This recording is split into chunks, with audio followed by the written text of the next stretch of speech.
எல்லாருக்கும் வணக்கம். எப்படி இருக்கீங்க? இன்றைக்கி நம்ம வந்து இனிப்பு சமோசா பண்ணுறது எப்படின்னு பார்க்க போகிறோம். ரொம்ப ஈஸியாக பண்ணலாம். என்னென்ன பொருட்கள் தேவைன்னு சொல்கிறேன், நோட் பண்ணிக்கிறீங்களா?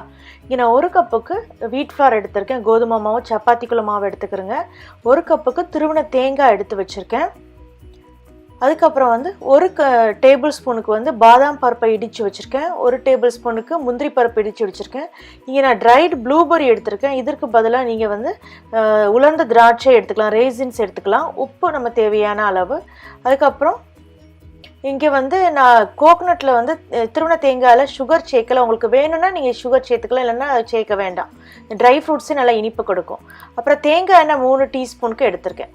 அப்புறம் தேவையான அளவு தண்ணி, இந்த டோ நம்ம மேக் பண்ணுறதுக்கு. இப்போ எப்படி பண்ணுறதுன்னு பார்க்கலாமா?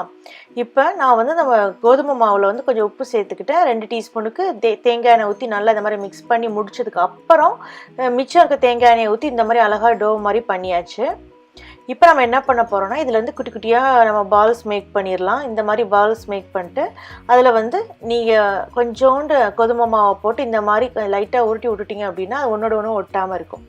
இது ரெடி ஆயிடுச்சா? இப்போ நம்ம அடுத்த பூர்ணம் எப்படி பண்ணுறதுன்னு பார்த்துடலாமா?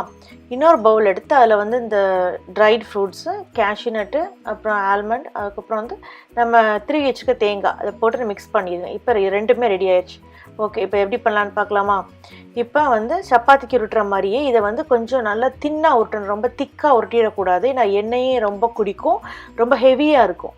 அதனால நீங்கள் வந்து ரொம்ப மெல்லிஸாக எந்தளவு உருட்ட முடியும் அந்தளவு உருட்டி இந்த மாதிரி டிஃபன் பாக்ஸ் எடுத்து இது மாதிரி உள்ள ஷேப் மாதிரி மேக் பண்ணிக்கலாம். உங்களுக்கு என்ன வேறு ஏதாவது ஷேப் நல்ல ஷேப் பெருசாக வச்சுருந்தீங்கன்னா அதை கூட எடுத்துக்கோங்க. இப்போ நான் இந்த மாதிரி அழகாக ரவுண்டாக கட் பண்ணியாச்சா? இதில் நான் அந்த பூரணத்தை வச்சுட்டு நான் அப்படியே இதை க்ளோஸ் பண்ணிவிட்டு ஃபோர்க் எடுத்து அப்படியே அந்த சீல் பண்ணி விட்டுற போகிறேன் அந்த கார்னர் எல்லாத்தையும். ஸோ நம்ம உள்ளே வச்சுருக்க பூர்ணம் வெளியவும் வந்துடாது, நமக்கு பார்க்க டிசைனாகவும் இருக்கும். அதனால தான் இதே மாதிரி மிச்சம் இருக்க எல்லா நம்ம அந்த சப்பாத்தி உருண்டைகள் இருக்கு இல்லையா, அது எல்லாத்தையும் இந்த மாதிரி நாம் உருட்டி எடுத்துக்கிற போகிறோம். இது உங்களுக்கு எல்லாமே ரெடியாக இருந்துச்சு அப்படின்னா நீங்கள் வந்து பிகினிங்லேருந்து கடைசி நம்ம சமோசா போட்டு எடுக்கிற வரைக்கும் பார்த்தா 20 மினிட்ஸில் முடிச்சிடலாம்.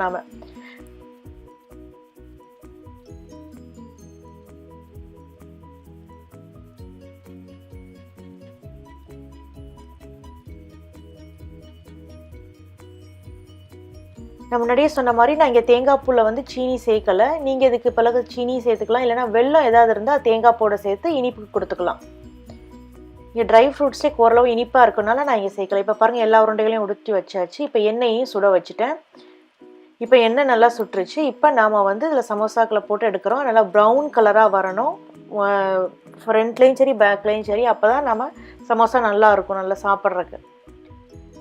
இந்த மாதிரி நீங்கள் சமோசா உள்ளே போட்டு இந்த அரிப்பு கரண்டியால் எண்ணெய் அது மேலே அள்ளி ஊற்றுங்க. அப்போ தான் மேலே இருக்கிறதும் ஓரளவு குக்காகி நல்லா புஷ்ஷுன்னு வரும் நமக்கு. இப்போ ஓரளவு நமக்கு ப்ரௌன் ஆயிடுச்சா? இப்போ நமக்கு டைம், இதை நம்ம எடுத்து வச்சிடலாம். இதை வந்து நீங்கள் ஒரு பேப்பர் டவல் எடுத்து வச்சுட்டிங்க அப்படின்னா எக்ஸஸாக இருக்க ஆயிலெல்லாம் உங்களுக்கு உறிஞ்சிரும். இது ஈவினிங் நல்ல ஒரு ஸ்நாக்கும் கூட. இதுக்கு வந்து தொட்டுக்கிறதுக்கு எது சட்னியோ டிப்போ எதுவுமே பண்ண வேண்டாம். குழந்தைங்களுக்கும் ஈஸியாக நீங்கள் பண்ணி கொடுத்துடலாம். ஏதோ ஒரு ஃபெஸ்டிவல்னாலும் பண்ணிடலாம் இதை டக்குன்னு. இதுக்கு நீங்கள் வெறும் இந்த கேஷ்யூநட்லாம் போடாமல் வெறும் திருவண்ண தேங்காயும் வெல்லத்தையும் கூட வச்சு கூட நீங்கள் இந்த மாதிரி பண்ணிடலாம். இப்போ கடைசி சமோசாவையும் சுட்டு எடுத்தாச்சு. இப்போ நமக்கு ஸ்வீட் சமோசா ரெடி ஆயிடுச்சு. இதை ட்ரை பண்ணி பாருங்கள். பார்த்துட்டு உங்கள் கமெண்ட்ஸை சமையல் விருந்தில் போஸ்ட் பண்ணுங்கள். இந்த வீடியோவை லைக் பண்ணுங்கள், சேனலை சப்ஸ்கிரைப் பண்ணுங்கள். கூட பெல் சிம்பிளை நீங்கள் கிளிக் பண்ணிங்கன்னா நான் அப்டேட் பண்ணுற வீடியோஸ் உடனே பார்க்கலாம். நாம் இன்னொரு வீடியோவில் சந்திக்கலாம்.